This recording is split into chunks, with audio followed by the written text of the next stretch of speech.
Front part cup shape రావడానికి ఇప్పటి వరకు చాలా మెథడ్స్ ని షేర్ చేశాను. బట్ ఈ మెథడ్ ని మాత్రం ఫస్ట్ టైం షేర్ చేస్తున్నా. ఫ్రంట్ పార్ట్ ని సింపుల్ గా ఇలా షోల్డర్ కి మిడిల్ లోకి మార్క్ చేసుకోండి. మిడిల్ లోకే కరెక్ట్ గా మార్క్ చేసుకోండి. మీరు స్టిచ్ చేసే బ్లౌజ్ ని బట్టి ఇక్కడ డాట్ వెడల్పులో వచ్చిన సగాన్ని ఇక్కడ మార్క్ చేసుకోండి. ఆది బ్లౌజ్ తోనైనా బాడీ మెజర్మెంట్స్ తోనైనా మీరు డాట్ పొడవు ఎంతైతే మార్క్ చేసుకున్నారో అంతే ఇక్కడ మార్కింగ్ చేసుకోండి.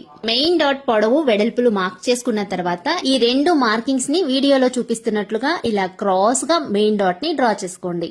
మనం కరెక్ట్ గా మార్క్ చేయడం ఎంత ఇంపార్టెంటో ఆ మార్కింగ్ పైన కరెక్ట్ గా స్టిచ్ పడేలాగా స్టిచ్ వేయడం అంతకన్నా ఇంపార్టెంట్. మెయిన్ డాట్ ని ఇలా స్టిచ్ చేసుకున్న తర్వాత వీడియోలో చూపిస్తున్నట్లుగా ఒక హాఫ్ ఇంచు ఇలా పైకి మార్క్ చేసుకుని మెయిన్ డాట్ ని కట్ చేసుకోండి. ఇలా కట్ చేసుకోవడం వల్ల మనకి బ్లౌజ్ బాడీ పైన వేసుకున్న తర్వాత చెస్ట్ అనేది జారిపోకుండా పర్ఫెక్ట్ గా నిలబడుతుంది. మెయిన్ డాట్ ని పర్ఫెక్ట్ గా కుట్టగలిగితే చాలు మనకి front part cup shape correct గా వచ్చేస్తుంది.